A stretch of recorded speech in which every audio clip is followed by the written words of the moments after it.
Hey guys, thanks for checking out the podcast. Before we get started, I want to remind you about the very cool bucket list trip I am doing in 2026, the Smitty Learns Irish podcast, where I'm going to do my bucket list, hike Ireland for a year, learn about Irish history, town by town, through the mouths of the pub owners and regulars. Because what's a better way to learn about something you love than to experience it yourself? Patreon.com/we3Smiths, only $3 a month, and thanks for checking it out.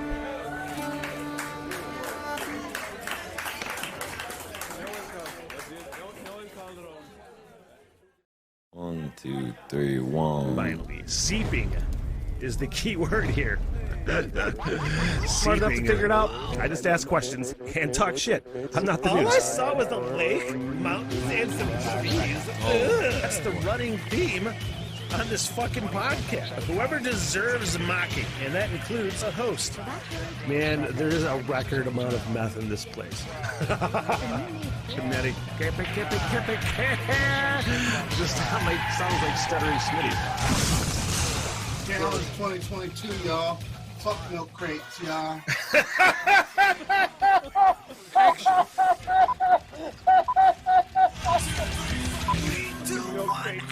Get the fuck out of here.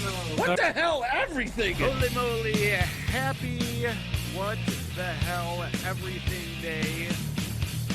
Fort Smith. Jump on camera here.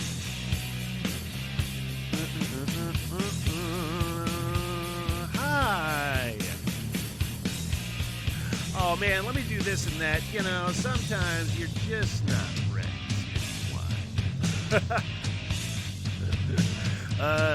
Believe it or not, I do spend quite a good amount of time planning. But things like this, you wouldn't necessarily think. That's a little better. Hey. What the hell? Everything Podcast. My name is Smitty. Thanks so much.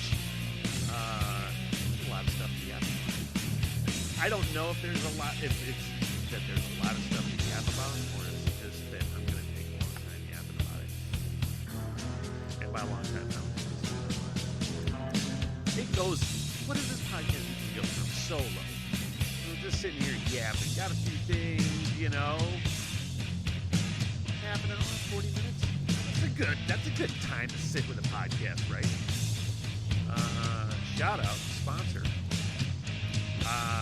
that would be. Before I get to the reaction, a real quick, huge shout out to my sponsor, M22 in Suttons Bay. If you've never been to the beautiful region of Traverse City, northern Michigan, there's so much to enjoy and a great place to stay. Make your reservations. Cute little bungalow things. I always said to myself, how do I describe this M22 in Suttons Bay?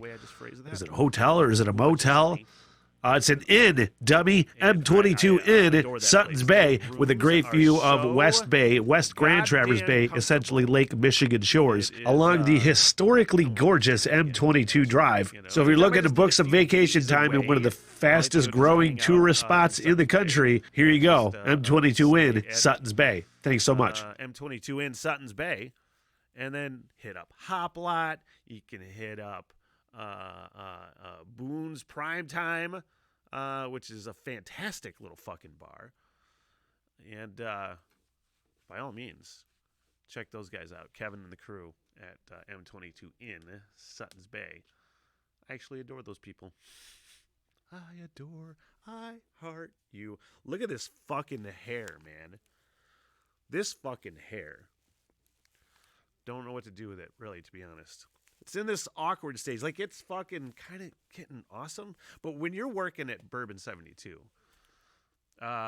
with, like, black shirts, I understand why women cut their hair off, you know? I really empathize now. Because my fucking hair is so thick. Like, but it's actually kind of starting to do what I want it to do. And what I want it to do is be some long-ass, cool rock and roll hair. But also just not be a fucking afro. Especially when I wake up. It's just like, kapow! You know? But this is me. This is like, I didn't even shower today. But I did brush my hair. And this is like, now, I have a fucking appointment with my awesome barber, Allie, at Jude's Barbershop on Thursday. And I'm just like, am I gonna fucking... I feel like I want to cut it all off and go back to like... Just that fucking short-haired, less sweaty, you know?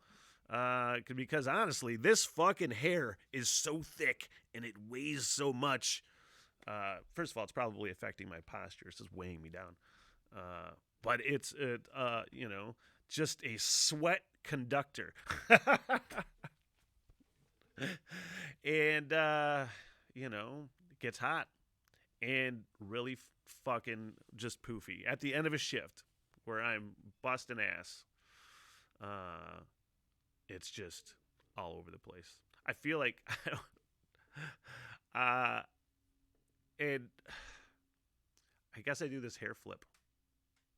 Didn't even realize it up until somebody pointed it out. Actually, I did actively realize right before somebody pointed it out that I'm doing this fucking super fucking stupid hair flip because I'm doing something here, pouring a drink or something, doing whatever, and hair's getting here, and you're like, a super rad hair flip. So I realized, so that is just like, it's just so fucking out there. And I don't know if I like the awkward stage as much, especially when I have to bartend. Like, I might bring the hair back at some point when we get closer to the Irish trip, you know. Be a long, shaggy, fucking hiking, insane looking person. Hopefully not. Hopefully people find me accepting. Or I find people accepting of me, probably is the best way to put it. Anyway, I don't know if I'm going to fucking cut all this hair off. I feel like I want to. But I fucking kind of like the idea of it getting all rock and roll. It's just in this awkward fucking stage, you know? And I could just let it grow and not trim it. But I still want it to look good. I never really thought I was that vain of a person. I never really cared about my hair that much. And I really don't, but I kind of want some long rock and roll hair. I just don't want to look fucking all stupid and mullety. Sometimes you got to get it trimmed, man. Hey, talked about sponsor earlier. How about a wannabe sponsor? I'll tell you what.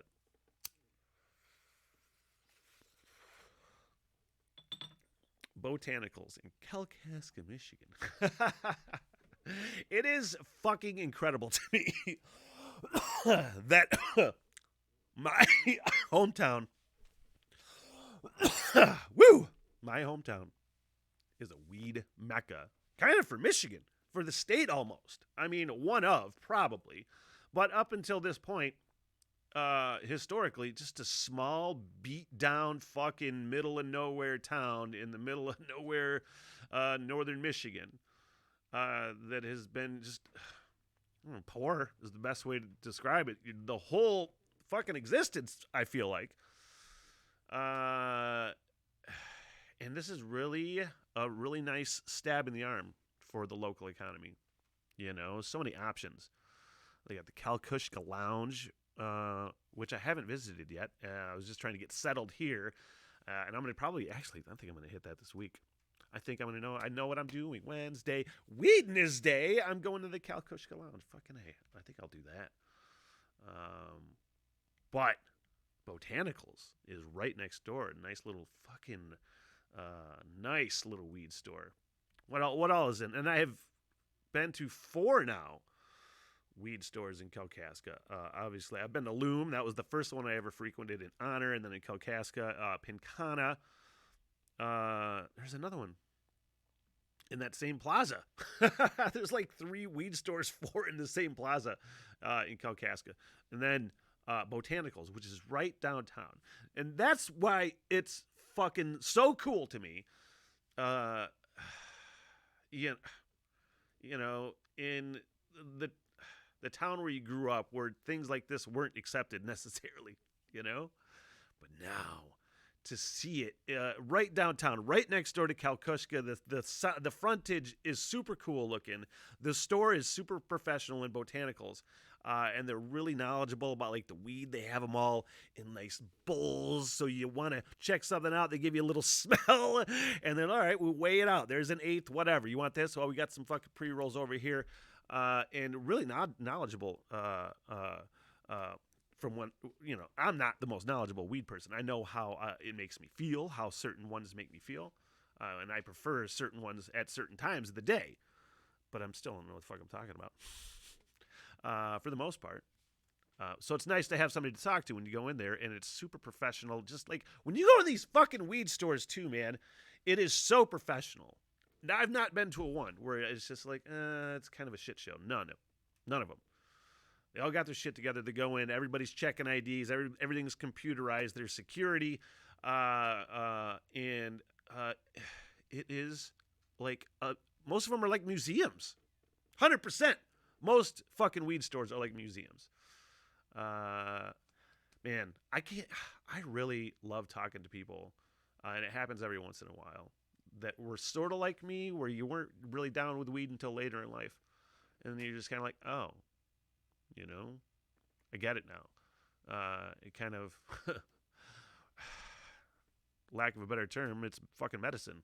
It makes me feel more normal when I am fucking high a lot of times. When I say more normal, I don't have anxieties about things that I have. I don't let the anxieties affect me. It's easier to think through them. It's not that they don't exist, but it's a tool for you to deal with those things in ways that I didn't have before. So it's been fucking critical for me, just personally. And it's super awesome that it's legal, and it's super awesome that it's in my fucking hometown, and a super rad store in Botanicals. So there we go. Hey, you want me to talk about you some more? And it's cool that Kalkaska's taking advantage of it, because, man, it just seems like Traverse City is shitting the bed right now on pretty much everything. And it's not, I don't even know if it's because I personally feel jaded because I was forced out of Traverse City. I don't think that has anything to do with it, because I don't feel personally jaded, but it feels like I got forced out of Traverse City. But it's not Traverse City's fucking fault necessarily. It just fucking happens. Things happen in life, and that's just the way it goes. But I was just talking to somebody the other day who's very seriously considering moving out, who lives in Traverse City. Who's a community professional, who contributes to things, charities, and they're just like, man, this fucking town. It's just overpriced for pretty much anybody that isn't making over $100,000 a year at the very fucking least, man. Good luck being able to afford anything. Everything's getting turned into Airbnbs. It's totally just a high dollar fucking tourist vacation destination spot. And it's not like I didn't just promote the area for M22 in Sutton's Bay. You're like, all you fucking rich people are coming here. Nobody can live here. Not the workers. None of the workers are soon going to be able to afford to live there or work there. It's happening. So the traffic, it was the fucking point of this whole thing was that the person that I was talking to about moving out is the same exact reasons that I was so happy to get the fuck out of town. I know that you have to fix the roads. You have to make things more accessible as far as turning a small town into something that can support 1 billion fucking people that are coming. Seriously. It feels like there's going to be 1 million fucking people in the summer in Traverse City, probably in the next few years. There's already like 500,000. The population most of the time was about 25. It's probably closer to 30 now from the last census, maybe 30,000 people in the city proper. And I think it jumps to like 400 to 500,000 people in the summertime. Cherry Festival, fucking film festival, you name it. It just seems like the whole July through August, you're driving through fucking Disneyland. And now all the places, or so many fucking roads are closed or rerouted, because you got to put a roundabout in here because they're effective at alleviating traffic. But goddamn it sucks. And you're like, how much more construction are they going to have to do to support so many more people? How long is this going to take? Man, this whole town is going to be shut down and rerouted for so many fucking construction projects in the next 10 years. It is just going to be gridlock. That's how it feels. I have no technical fucking know-how or any sort of knowledge to support that, but that's what it feels like. It's just going to be gridlock for years in Traverse City, and progressively throughout the season, because it used to be that it was simply mostly a summer town. Then it became way more nationally known. Now there's a National Film Festival and Michael Moore's Film Festival, Traverse City Film Festival, the Comedy Festival, which went away for fucking probably stupid reasons, and I don't know if it's coming back. Who knows? Anyway, more nationally known, and people are, oh my God, this fucking place is fantastic and is awesome. And you like to be a part of something like that, you know? And the town's fucking really cool, and there's so many cool people, and there's so many cool businesses. But, yeah, again, it's not Traverse City's fault necessarily, right? It's nobody's fault, right? Right? It's capitalism, I think. And it's not bad, right? Boy, this fucking... This podcast has some new challenges, and it's pretty fantastic. It makes me appreciate everything so much more, as far as just like how much time I put into this podcast, what I'm willing to do to make this shit happen. You know, taking this fucking job at Bourbon 72 to help me financially to build the bank back up, because, you know, it just depleted. The bank account depleted because of the essentially changing jobs to something less lucrative and then spending money on this podcast. You have to do those things. So it makes me appreciate everything so much more. When you have to go through these challenges, there's not internet here in the studio. So, like, I'll have to get all of the things and record all the things, then bring it into the house for, like, any sort of, like, post-production or pulling clips and uploading them and uploading the podcast. There's no live podcast while I'm here. Doing those extra steps and making, and just thinking about, you know, you are becoming really efficient at doing something that you were not efficient at before.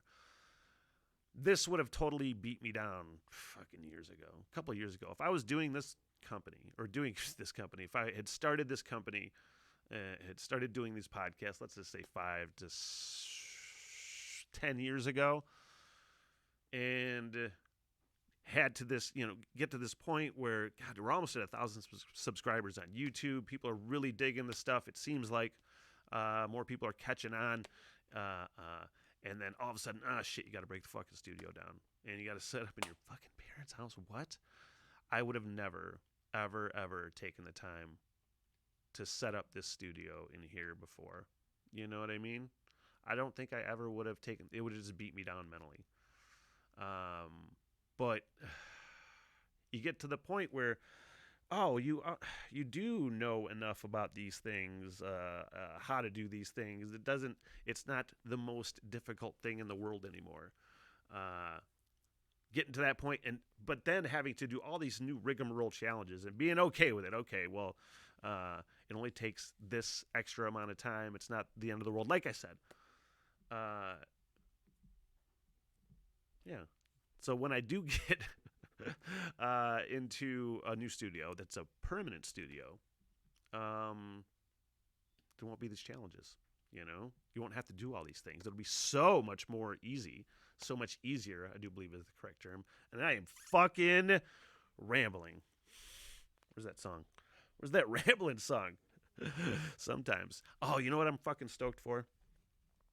My new little summer podcast series, summer reaction video series that I'm doing with my pops, my dad, Clint Stoner Sr. I mentioned it on the last podcast, What the Hell Everything podcast, and I said we were going to record it, and we did it and fucking listened to the shit, and then I didn't hit record on my recording software. And I had to double check just now. I was like, oh, I did record this fucking one. But it was a great one. And what it is, well, let's just pull up the summer school intro screen here. It's Rock and Roll Summer School, where my dad is going to be the student. He's going to sit at this fucking old school desk that has the pull-up fucking thing, you know, that he's got in his garage, where I'm set up in Fort Smith, as I've put up a tent fort, a blanket fort in this fucking garage. I'm like, I'm going to make the most of this goddamn thing. And I'm fucking stoked for it. We did the first one, but I didn't hit record it. It made me hate myself for a minute. But it was really fun.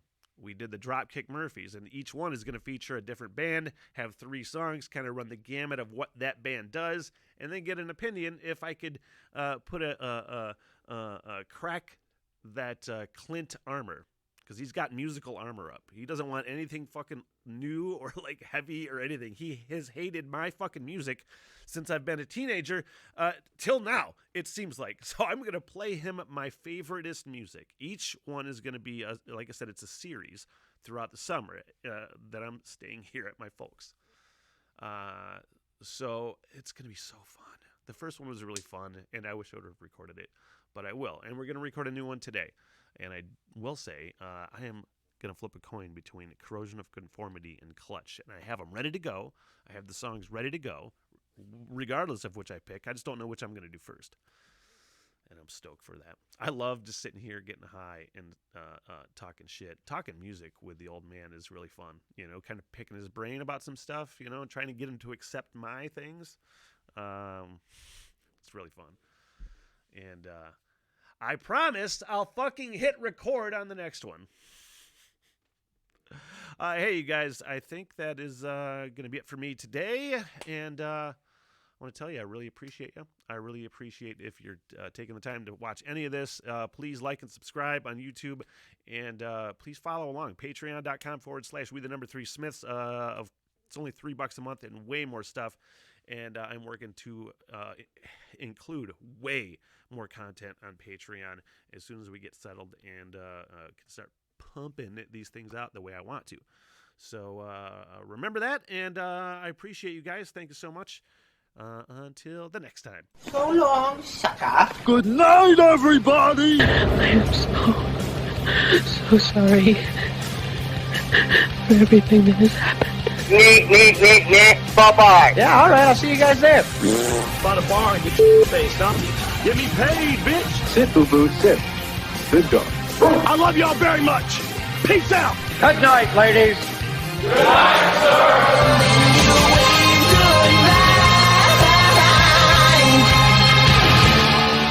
What the hell, everything?